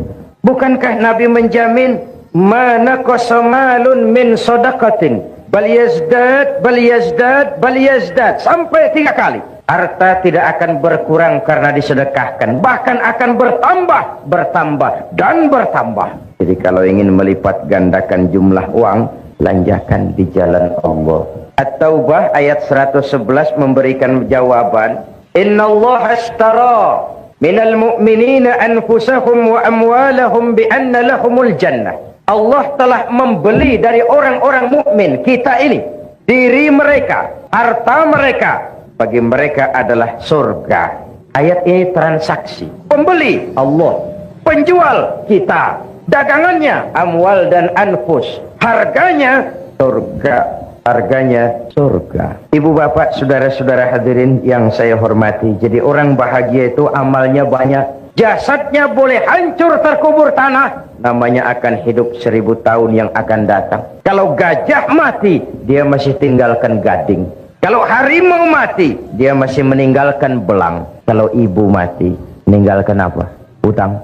Innamal mar'u ahadisun ba'dahu fakun hadisan hasanan liman wa'a. Setelah manusia mati, dia akan jadi cerita bagi orang yang masih hidup. Jadilah cerita yang baik bagi orang yang kau tinggalkan. Mau baik atau tidak, bergantung apa yang kita kerjakan sekarang ini.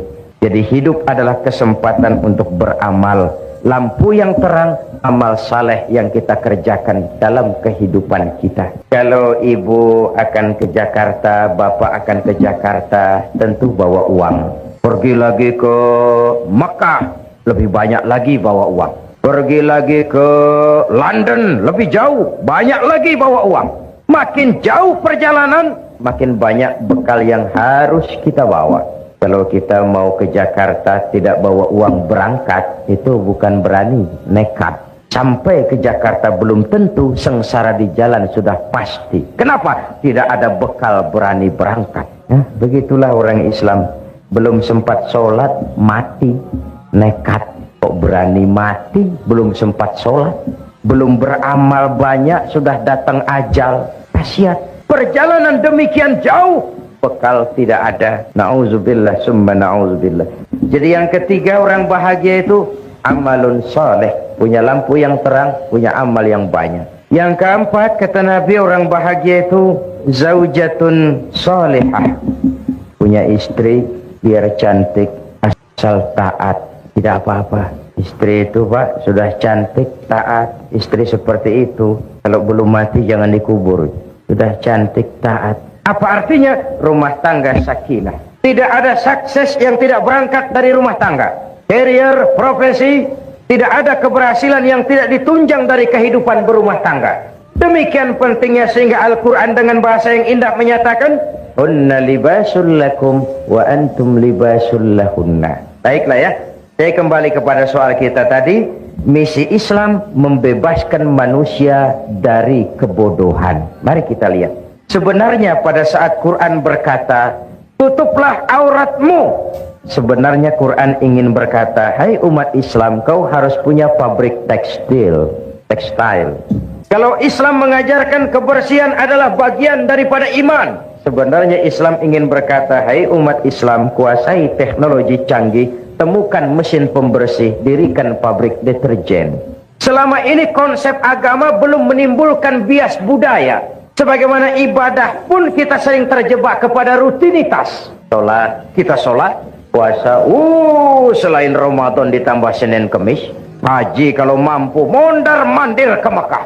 Tapi sejauh mana asar pengaruhnya dalam membentuk kepribadian, kita tidak pernah mengadakan penilaian. Jangan heran kalau ada orang sholatnya rajin, maksiatnya tekun. Ini di Jakarta. Yang seperti ini di Jakarta, di sini insya Allah sama. Puasanya rajin, Ramadan puasa, Senin Kamis puasa, tapi kepedulian sosial, kepekaan sosial tidak tumbuh walaupun dia sudah merasakan bagaimana tidak enaknya lapar dan haus. Kepada yatim kejamnya luar biasa. Haji mondar mandir ke Mekah, tapi wawasannya tetap picik seperti katak di bawah tempurung. Kita bukan tidak bisa syahadat, kalau syahadat lancar, tahlil mantap, la ilaha illallah, la ilaha illallah, la ilaha illallah. Tapi just decoration only. Kalimat itu sering kering, tanpa ruh, tanpa jiwa, tanpa semangat. Padahal di situ ikrar monoloyalitas, bukan sekadar ucapan formal pada saat orang masuk Islam. Ikrar. Asyhadu an la ilaha illallah, saya bersaksi tidak ada Tuhan selain Allah. Jikalau saya yakin tidak ada Tuhan selain Allah, artinya saya tidak akan menyembah kecuali hanya kepada Allah. Orang yang benar syahadatnya, cantik rukuknya, beres sujudnya, hebat ibadahnya. Ini syahadat. Saya bersyukur saudara-saudara saya muslimin di Singapura ini ibadahnya cantik, beres. Surau masjid-masjid di Singapura ini saya tahu selalu penuh dengan sholat berjamaah, terutama subuh. Saya tahu saya subuh sering lewat sini. Kalau sudah subuh di sini masjid penuh sampai keluar, nggak ada yang masuk, keluar.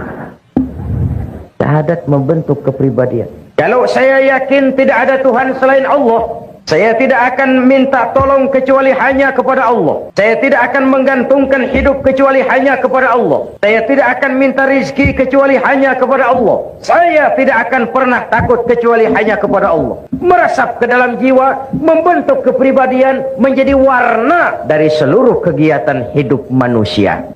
Disitulah nilai iman yang tertinggi, merasakan kehadiran Allah dekat dalam hidup. Kemanapun saya pergi, dimanapun saya berada, kalau saya sendiri, yang kedua Allah. Kalau saya berdua, yang ketiga Allah. Kalau saya bertiga, yang keempat Allah. An ta'budallaha ka'annaka tarah. Itu sumber daya kontrol yang paling efektif. Merasakan kehadiran Allah dekat dalam hidup. Ibu-ibu, bapak-bapak, dan saudara-saudara yang saya hormati, mari kita lihat.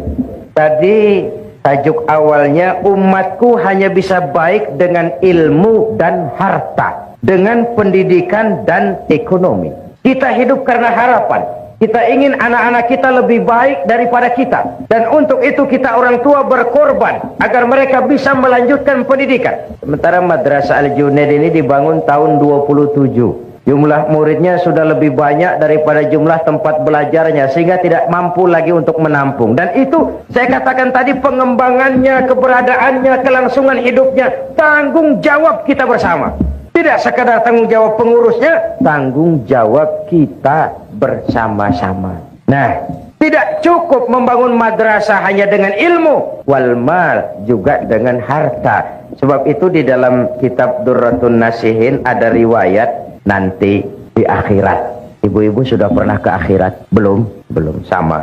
Mau ke akhirat? Kalau mau saya daftar, besok berangkat. Di akhirat, menurut kitab Durratun Nasihin, ada 4 golongan manusia bertengkar di depan pintu surga. Masing-masing mereka merasa punya hak masuk lebih dahulu ke dalam surga. Haji mabrur, orang mati syahid, ulama, dan orang kaya yang pemurah. Bertengkar. Kata yang haji mabrur, saya lebih dulu masuk surga. I am the first. Kata yang mati syahid, tidak bisa, saya lebih dulu. Kata yang pemurah kaya, tidak mungkin, saya lebih dulu. Bertengkar. Akhirnya Allah mengutus malaikat Jibril. Bril. Ini bahasa Zainuddin. Di hadisnya tidak begitu. Jangan nanti kok ini tidak bril sih. Ini bahasa Zainuddin, Pak. Supaya live. Jibril, labbaik ya Rabb. Coba kamu turun, tanya itu. Kenapa mereka bertengkar di depan pintu surga? Cepat. Oke, bos. Ini juga bahasa Zainuddin. Turun Jibril. Saudara-saudara, kenapa bertengkar di sini? Ya Jibril, maafkan. Kenapa? Setiap kami merasa punya hak lebih dahulu masuk ke dalam surga. Oh, begitu. Iya. Oke. Apa yang menyebabkan tiap kamu merasa punya hak lebih dahulu masuk ke dalam surga? Coba saya tanya, amal kamu satu-satu. Kamu yang pertama, apa? Jibril. Apa? Sebentar, saya minum dulu. Sudah? Ya. Bagaimana? Saya ini... kenapa kamu merasa berhak lebih dahulu masuk surga? Saya waktu di dunia itu pergi haji. Lalu? Alhamdulillah, haji saya mabrur. Kemudian? Katanya orang yang hajinya mabrur itu masuk surga lebih dulu dari yang lain. Kata siapa? Kata ulama. Saya dengar syarahan begitu. Jadi yang memberitahu kamu ulama? Iya. Kalau begitu jangan mendahului orang yang memberitahu kamu. Yang memberitahu kamu ulama kan? Betul. Ulama dulu, kamu belakang. Minggir. Gak tahu diri kamu. The next. Kamu yang berikutnya apa amalan kamu ketika di dunia? Ya Jibril. Saya itu waktu di dunia berjuang membela agama, perang menghadapi orang-orang kafir. Saya gugur bersimbah darah, ikhlas karena Allah. Katanya orang mati syahid masuk surga lebih dulu dari yang lain. Kata siapa? Kata ulama. Juga waktu syarahan saya dengerin begitu. Kamu sama dengan yang tadi. Mundur, belakangan. Ulamanya duluan. Kamu yang ketiga. Jibril, saya waktu di dunia diberikan amanah berupa harta. Lalu harta itu saya belanjakan di jalan Allah. Katanya orang kaya pemurah masuk surga lebih dulu dari yang lain. Kata siapa? Kata ulama. Kalau begitu sumbernya jelas. Ulama, kamu masuk lebih dulu. Ini yang lain belakangan. Ulamanya, ulama yang tahu diri. Kata ulama, ya Jibril, memang benar. Itu yang mati syahid, yang haji mabrur, yang kaya pemurah, saya yang memberitahu, saya yang mengajari mereka. Tapi terus terang saja Jibril, saya ini bisa jadi ulama itu karena dulu ada orang kaya bangun madrasah namanya Al-Junaid. Saya belajar di situ sampai saya jadi ulama. Itu karena orang kaya bangun madrasah. Kalau tidak, sulit saya jadi ulama. Jadi bagaimana? Biarlah orang kaya pemurah masuk surga lebih dulu. Saya ikut menyusul. Asbabun nuzulnya karena dia saya jadi begini. Malu kalau saya harus masuk surga lebih dulu dari orang kaya pemurah tadi. Dia belikan saya kitab, dia bangunkan madrasah, saya belajar di situ.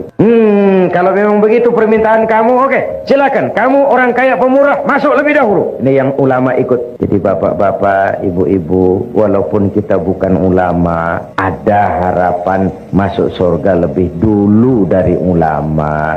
Kalau Madrasah Al-Junaid dibantu. Sudah jadi ulama tidak, bakhil, pakai apa ke surganya? Nah, di dalam sebuah hadis qudsi Nabi menyatakan, Allah Subhanahu wa taala berfirman, "Uhibbu ahlas sakha wa hubbi lil faqiris syaqi ashad." Aku cinta orang pemurah, orang yang suka berderma, tapi aku lebih cinta orang miskin yang pemurah. Orang kaya pemurah, Allah cinta. Orang miskin pemurah, Allah lebih cinta. Kenapa? Kondisi. Orang kaya sodako 1.000 ringgit. Orang miskin sodako 1.000 ringgit. Sama 1.000 ringgitnya, tapi pahalanya lebih besar yang miskin itu. Sebab apa? Buat si miskin 1.000 ringgit dia harus peras keringat banting tulang. Pergi pagi pulang petang cari nafas. Dia berani seperti beraninya yang kaya itu tadi. Nah, sehingga pada waktu Nabi Sulaiman jihad, beliau mengadakan mobilisasi dana. Sebaca malam ini mengedarkan derma. Yang memberikan sumbangan derma tidak hanya manusia, jin, binatang ikut memberikan sumbangan. Menyumbang semua. Mula-mula datang gajah. Gajah nyumbang kerbau. Datang kerbau, kerbau menyumbang kambing. Datang kambing, kambing menyumbang ayam. Datang ayam, ayam menyumbang burung. Datang burung, burung menyumbang belalang. Terakhir datang belalang, nyumbang semut. Semut yang kecil. Gajah yang menyumbang kerbau, melihat belalang nyumbang semut, senyum sinis. Hei belalang, semut terlalu kecil. Untuk apa Sulaiman kau berikan semut? Lihat aku nyumbang kerbau, kata gajah. Nabi Sulaiman senyum lalu beliau bersabda, Al-hadiyatu biqadril muhdi. Pemberian itu sesuai dengan kemampuan yang memberi. Kalau kamu gajah menyumbang kerbau, pantas. Kamu besar, sumbangannya besar. Kalau kamu belalang menyumbang semut, wajar. Kamu kecil, sumbangannya kecil. Jadi kau jah, walaupun nyumbang kerbau jangan sombong jah. Kamu besar, sumbangannya besar. Yang aneh itu ada gajah nyumbang semut. Orangnya kaya, keretanya banyak, uangnya banyak. Datang panitia pembangunan Madrasah Al-Junaid. Ringgit gajah nyumbang kerbau. Saya percaya malam ini di sini banyak gajah-gajah ini, Pak. Mudah-mudahan Al-Junaid dapat kerbau. Ibu bapak, saudara-saudara hadirin yang saya hormati. Jadi hanya dengan semangat ilmu maka nilai amal itu bisa kita harapkan. Kata orang, dengan ilmu hidup jadi mudah, dengan seni hidup jadi indah, dengan agama hidup jadi terarah. Dengan ilmu hidup jadi mudah. Bapak-bapak yang duduk di sebelah sana tentu tidak jelas melihat ke sini, bisa melihat ke layar. Kemudahan ini karena ilmu. Dahulu kalau ada syarahan ya paling 2-3 ribu orang yang dengar. Sekarang dengan audio visual bisa ratusan ribu bahkan jutaan manusia mendengar pengajian, mengikuti syarahan. Dahulu tahun 50-an orang pergi haji itu 6 bulan zaman unta. Sekarang 1 minggu pun bisa kalau haji yang pas bandrol itu, pas-pasan. Bahkan menurut pabrik Boeing tahun 2030 dari sini ke Jeddah itu sudah bisa ditempuh dalam 1 jam 35 menit. Hingga untuk umroh bisa 1 hari pulang pergi. Kenapa? Kemudahan itu karena ilmu. Manusia tidak punya sayap, tapi dengan ilmunya dia bisa terbang lebih tinggi dari burung. Manusia tidak bernapas dengan insang seperti ikan, tapi dengan ilmunya dia bisa menyelam lebih dalam daripada ikan. Kemudahan-kemudahan ini muncul karena kemajuan ilmu. Nah, bidang yang dikelola oleh Al-Junaid adalah mewariskan ilmu-ilmu agama kepada anak-anak kita. Yang kita semua tahu, agama itu bukan sekedar pelengkap tapi pedoman di dalam kehidupan kita semua. Dengan ilmu hidup jadi mudah, dengan seni hidup jadi indah. Dengan seni hidup jadi indah. Saya di Indonesia belakangan ini sedang menggalakkan pagelaran nada dan dakwah. untuk mengantisipasi kecenderungan remaja kepada musik. Jadi dakwah Sarahan ini bergandeng dengan musik yang bernafaskan agama. Kadang-kadang dengan soneta grupnya Roma Irama, kadang-kadang dengan Bimbo, kadang-kadang dengan Nasyidah Ria Semarang. Ibu-ibu, bapak-bapak, saudara-saudara hadirin yang saya hormati, memang dia alatul malahi, tapi kalau tidak membuat orang jadi lalai, menimbulkan semangat, itu juga merupakan bagian. Innallaha jamilun yuhibbul jamal. Allah itu indah dan menyukai keindahan. Allah itu indah dan menyukai keindahan. Seni bukan untuk seni, tapi seni untuk menunjang keimanan kita kepada Allah Subhanahu wa ta'ala. Seorang seniman yang mempunyai rasa keimanan, kalau dia berdiri di tepi pantai, dia berkata, alangkah indahnya lautan, luas terhampar biru membentang, sementara ombak menghempas diri ke tepian pantai. Kalau laut saja begini hebat, apalagi yang pencipta laut. Allahu Akbar. Dia tidak jadi pemuja laut, dia jadi pemuja sang pencipta laut. Seni yang didasari dengan semangat keimanan. Dengan seni hidup jadi indah. Dengan agama hidup jadi terarah. Tanpa agama, ilmu dan seni sering bikin malapetaka bagi manusia. Tanpa agama, ilmu dan seni bisa membawa kesengsaraan kepada manusia. Nah, untuk itu sekali lagi, Madrasah Al-Junaid ini adalah milik kita bersama, tanggung jawab kita bersama. Umatku hanya bisa jadi baik dengan ilmu dan harta. Kalau ilmu konteks kaitannya adalah keimanan, maka harta adalah kebersamaan. Yang saya katakan tadi, ringan harus sama kita jinjing, berat harus sama kita pikul. Kalau kita mau rukun, kompak, bersatu, tidak ada yang tidak bisa kita kerjakan. Tapi kalau berpecah belah, apa yang bisa kita lakukan? Alaika bil jamaah, fa innama ya'kulu dhi'bu minal ghanamil qasiyah. Hendaklah kamu selalu berjamaah, rukun, kompak, dan bersatu. Sebab serigala hanya akan memakan kambing-kambing yang berpisah dari rombongannya. Serigala hanya akan memakan kambing-kambing yang berpisah dari rombongannya. Carilah dunia, carilah uang, carilah kedudukan, tapi jangan tujuan. Itu sekadar alat untuk menunjang ibadah kita kepada Allah Subhanahu wa ta'ala. Ibu-ibu, bapak-bapak, saudara-saudara, belum lama ketika saya di Jawa Timur mengadakan tabligh akbar bersama misi kesenian Islam Xinjiang dari Cina, ke tempat saya menginap datang seorang tamu istimewa, Mr. Spalding, konsuler dari kedutaan Amerika di Jakarta. Dia tanya saya, bagaimana pendapat Pak Zainuddin tentang sikap Amerika terhadap Islam dan bagaimana pengalaman Bapak berdakwah di Amerika. Saya katakan, begini Om Spalding, Amerika selama ini melihat Islam bukan dari konsepnya, tapi dari tingkah laku orang-orangnya yang kebetulan tidak sesuai dengan ajaran Islam. Kalau Tuhan mau jujur, Tuhan lihat Islam dari konsepnya, Tuhan tidak akan punya kesan bahwa Islam is teroris, Islam is ekstremis. Tidak. Dia tanya, kenapa kerukunan antar umat beragama di Indonesia terjalin dengan baik? Ya, karena kami umat Islam mayoritas. Tuhan boleh lihat dimanapun saja di dunia ini, kalau umat Islam mayoritas, orang luar bisa hidup dengan tenang, aman, damai, dilindungi undang-undang dan tidak pernah diganggu. Kesan mereka selama ini, we are extremists, we are terrorists. Nah, kita umat Islam punya kewajiban moral karena kita adalah iklan daripada agama kita sendiri. Kita tidak perlu Islam baru, kita hanya perlu cara baru mengemas Islam. Kita hanya perlu cara baru memahami Islam. Bukan Islam yang baru, tapi cara mengemas Islam. Itu yang kita perlukan. Ibu-ibu, bapak-bapak, saudara-saudara hadirin yang saya hormati. Itulah sebabnya Nabi mengajarkan, basyiru wa la tunaffiru, yassiru wa la tu'assiru. Gembirakan orang, jangan ditakut-takuti. Mudahkan persoalan orang, jangan dibikin sulit. Ini prinsip dakwah yang beliau kerjakan. Dakwah menyentuh, bukan menyinggung. Dakwah mengajak, bukan mengejek.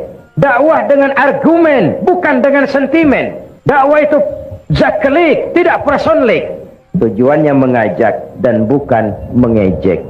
Oleh sebab itu, maka yang kedua yang menjadi tuntutan jikalau kita bicara harta adalah kebersamaan. Kebersamaan dalam arti kekompakan, kesatuan, persatuan, dan kerukunan.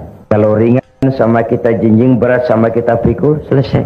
Pesantren-pesantren besar yang ada di Indonesia, mulai dari Jawa Timur, Tebuireng, Tambak Beras, Lirboyo di Kediri, terus Gontor di Ponorogo, Assalam di Solo, Al-Ibris di Rembang, Al-Munawir di Yogyakarta, sampai pesantren-pesantren di Jawa Barat. Itu tidak muncul besar sekaligus hanya dengan simsalabim abracadabra, tapi dimulai step by step, sedikit demi sedikit, karena need, satu keperluan, hajat umat, dan itu merupakan tanggung jawab kita bersama. Ibu-ibu dan bapak-bapak, saudara-saudara hadirin yang saya hormati, kita masih ingat tentu tentang, ya, kalau kemarin Barcelona, kita ingat Spanyol, Olimpiade. Kalau ingat Spanyol, kita ingat sebuah nostalgia. Apa yang dikatakan Nabi, la yabqa minal Islam illa ismun, wala minal Quran illa rasmun. Spanyol lah tempatnya. Satu contoh kejadian. Orang Spanyol, Islam tinggal kisah masa lalu, the last day of the world. Mereka kalau cerita kepada anak-anaknya, nah di sini dulu ada agama namanya Islam. Bila tuh mak, dulu. Banyak orang Islam kalau sholat, hari Jumat sholat. Kapan itu mak? Dulu. Islam cuma cerita masa lalu. Nah, kita punya tanggung jawab moral. Bukan saja menjaga Islam ini, tapi mewariskannya kepada anak-anak kita. Sehingga sering saya contohkan dalam berbagai kesempatan, umat Islam di dalam kebersamaan itu bagaikan 5 jari ini. Jikalau dia rukun, kompak, bersatu, apa yang tidak terpegang. Tapi kalau berpecah belah, apa nak dipegang? Ini ibu jari. Siapa ini? Orang-orang yang memegang kekuasaan. Umaro, kerja apa saja kalau sudah diginikan oleh Umaro, lumayan. Diginikan, kiamat. Umaro. Sebab itu umat Islam melalui sholat berjamaah diajarkan, umat Islam bukan umat yang ekstrim. We are not terrorists, we are not extremists. Macam mana? Sholat mendidik kita. Bagaimanapun, kalau imam takbir, makmum takbir. Imam ruku, makmum ruku. Imam sujud, makmum sujud. It is loyalty. Asal imam benar. Tapi memang masyarakat Islam bukan masyarakat yang buta. Kenapa? Kalau imam keliru, mestinya ruku, imam sujud. Woi, salah. Tegur. Bagaimana menegurnya? Ada kaifiah, rule of the game. Subhanallah. Tidak boleh imam keliru, makmum emosi. Main pegang. Mam, salah. Kacau solat. Kalau imam benar, makmum pasti ikut. Sekarang imam buang angin. Apa makmum lalu berkata, demi kesetiaan saya kepada imam. Imam buang angin, saya lebih keras lagi. Itu yang disebut taklidul a'ma. Di situ demokrasi. Imam buang angin, ke pinggir saja. Yang di belakang maju. Teruskan pekerjaan imam demi menjaga keselamatan sholat berjamaah. Tidak perlu membentuk sholat baru. Lanjutkan saja. Iyyaka na'budu wa iyyaka nasta'in. Sampai situ imam buang angin ke pinggir. Yang di belakang maju. Teruskan. Ihdinas siratal mustaqim. Tidak perlu bikin sholat baru. Asal imam tahu diri, kalau sudah buang angin ke pinggir. Sholat sering rusak karena imam sudah buang angin, tenang. Seperti orang tidak punya salah. Selesai sholat ditanya, Pak Imam tadi buang angin ya. Kehidupan sosial, mekanisme kehidupan berdemokrasi diajarkan melalui sholat. Umat ini umat yang loyal. Umaron, harus ada Muslim yang jadi manpower. Yang ini telunjuk, alat untuk menunjuk. Ini siapa? Agniya, yang orang kaya, para pengusaha. Di mana-mana kalau orang kaya sudah menunjuk, biasanya tidak banyak masalah. Nanti masjidnya dibangun sebelah sana ya. Itu kalau orang kaya yang menunjuk, selesai masjid. Coba kita yang miskin nunjuk-nunjuk begini, nggak laku Pak. Dipegang orang apa-apaan ini, nggak modal. Agniya, harta bukan sebagai alat, bukan sebagai tujuan, tapi sebagai alat. Sebagai alat, agniya. Membangun rumah sakit tidak cukup dengan pidato. Membangun masjid tidak bisa hanya dengan semangat. Membangun madrasah tidak cukup dengan ilmu, perlu harta. Ini jari tengah, ke kanan tidak, ke kiri tidak. Istilahnya ini tidak kemana-mana, tapi ada di mana-mana. Nih ulama, tokoh-tokoh agama, para pemimpin menjadi milik semua golongan. Yang ini jari manis, walaupun buntung tetap jari manis namanya. Siapa? Remaja, pemuda. Masa muda adalah masa yang paling manis. Semua harapan milik anak-anak kita. Belum pernah saya dengar ada orang pidato para kakek-kakek harapan bangsa. Belum pernah. Sudah harapan itu remaja, pemuda, the next generation. Tapi itu terutama adik-adik saya, para remaja, para pemuda. Kaulah hari depan Islam di Singapura ini. Di pundakmulah tanggung jawab ini. Dan sekarang kewajibanmu membekali diri. Perjalanan masih panjang, sementara hidup hanya sekadar menunggu giliran. Musim berlalu, ada saat datang, ada saat pergi, itu pasti. Mau hidup harus berani mati. Takut mati, jangan hidup. Takut hidup, mati saja. Jadi berani hidup, tidak takut mati. Yang takut mati, tidak usah hidup. Yang takut hidup, silahkan mati. Hidup bukan undian, jangan berharap untung besar tanpa peras keringat. Biarlah berakit-rakit kita ke hulu, asal bisa berenang-renang ke tepian.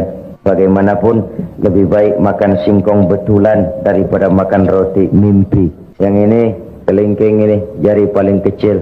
Nih kaum wanita muslimat kecil tapi mantap. An-nisa imadul bilad. Wanita tiang negara.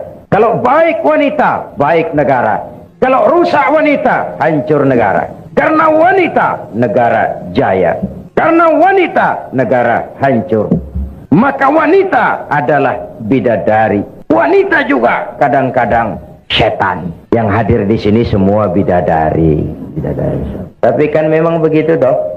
Sejarah ini tidak hanya melahirkan Golda Meir, Indira Gandhi, Bandaran Naike, Margaret Thatcher, Corazon Aquino, Kartini, Dewi Sartika.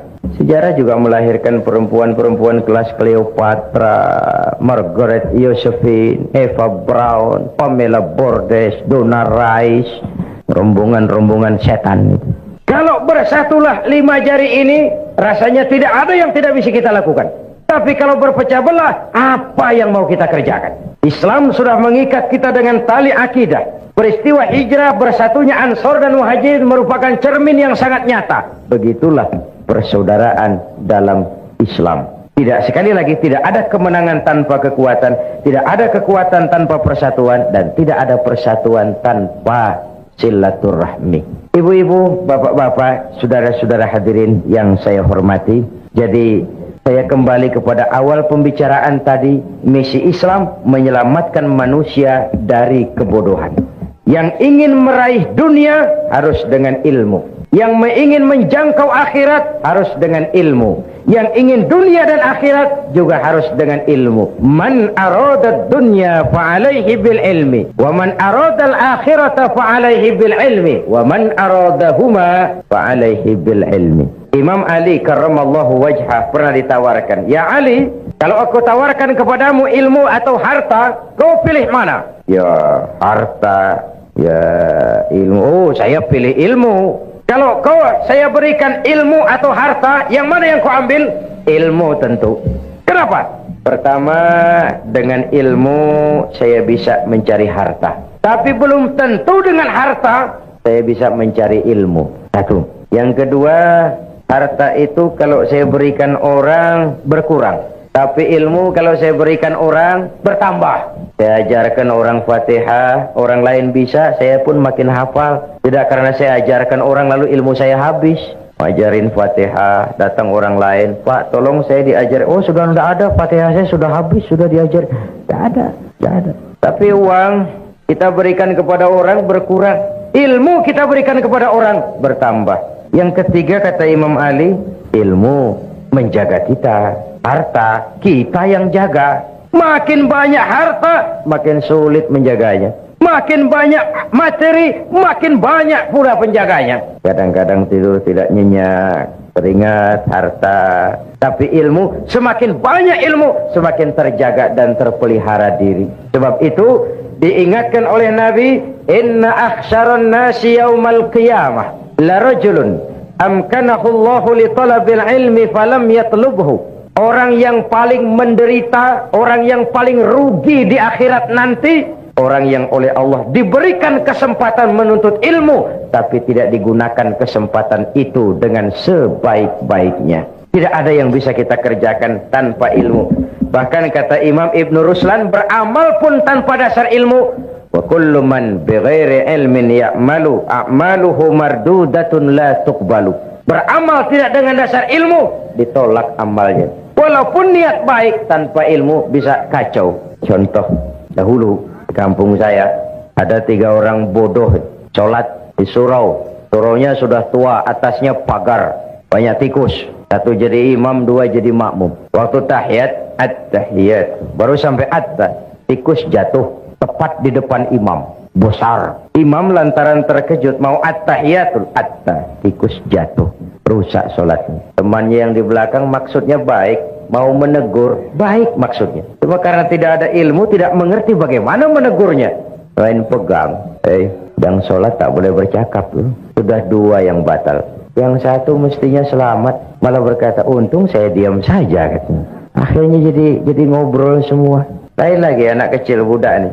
Kata maknya, nak, sholat kau sana. Saya tak pandai sholat, mak. Kau ikut sajalah ayahmu. Apa yang bapakmu kerjakan, ikut sajalah. Yalah, kalau ikut bolehlah. Sholatlah di belakang bapaknya. Sholat di balai bambu, tidak pakai tikar. Ketika sujud, hidung bapak terjepit bambu. Sakit dan terkejut, bapak teriak, aduh. Anak di belakang ingat pesan maknya, oh ikuti saja bapakmu. Anak malah pakai irama pula, aduh. Sudah pun anak mengadu, bapaknya menoleh ke belakang. Kata bapaknya, kau terjepit juga ya? Aduh, bercakap lagi, ngobrol lagi. Ini contoh ringan saja betapa beramal tidak dengan dasar ilmu. Walaupun niatnya baik, hasilnya jadi tidak baik. Umat Islam hanya akan berjaya, bisa berjaya dengan kekuatan ilmu dan kekuatan ekonomi. Dari sini kita berangkat untuk mengejar ketinggalan-ketinggalan kita. Dasar semangat landasannya tidak lain adalah iman dan ukhuwah, keyakinan dan kebersamaan. Karena iman kita hidup, untuk iman kita berjuang, dalam iman kita ingin kembali menghadap Allah. Membina madrasah Al-Junaid, membantu madrasah, berdamai buat madrasah, kalau bukan iman yang jadi tuntutan, sulit, berat. Sebagaimana hijrah Nabi dan sahabat ke Mekah. Apa nak dicari? Menempuh gurun pasir yang gersang dan tandus, meninggalkan kampung halaman tempat di mana mereka dilahirkan dan dibesarkan. Harta yang dibawa sekadar yang mungkin dibawa. Seluruh keluarga yang berbeda akidah terpaksa to say goodbye my dear. 450 kilo Mekah Madinah. Kalau siang panasnya membakar kulit, kalau malam dinginnya menusuk ke tulang sumsum. Apa yang mereka cari? Jawabannya sama dengan kalau saya berkata, Bapak Ibu malam ini datang ke sini. Apa yang dicari? Cuma sekedar ingin melihat makhluk bernama Zainuddin? Tidak, iman. Karena iman, Nabi dan sahabat meninggalkan kampung halaman. Karena iman, mereka tinggalkan harta benda. Karena iman, mereka pisah dengan semua keluarga. Kalau iman sudah bicara, yang jauh terasa dekat, yang lemah jadi kuat, yang takut jadi berani. Kalau iman sudah bicara, sengatan terik matahari laksana sinar bulan purnama. Kalau iman sudah bicara, penjara bisa lebih indah dari istana. Bahkan tali gantungan laksana lambayan tangan bidadari. Itu yang dirasakan Abdul Qadir Audah. Itu yang dirasakan Hasan Al-Banna. Itu yang dirasakan Sayyid Qutb pada saat naik tiang gantungan.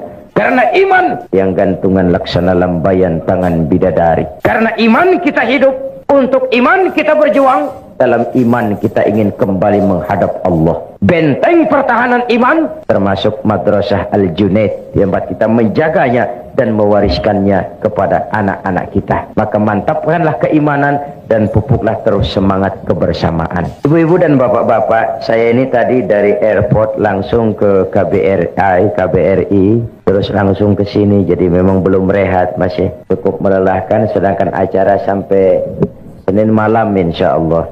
Karena itu, ini sajalah dahulu jumpa kita malam ini. Insya Allah di lain kesempatan kita jumpa lagi. Pepatah mengatakan, wa qad yurja li jarhi sayfi bur'un wala bur'u lima jaruhal lisan. Kalau pedang lukai tubuh, masih kan ada harapan sembuh. Kalau lidah lukai hati, kemana obat hendak dicari. Untuk itu saya mohon maaf yang sebesar-besarnya.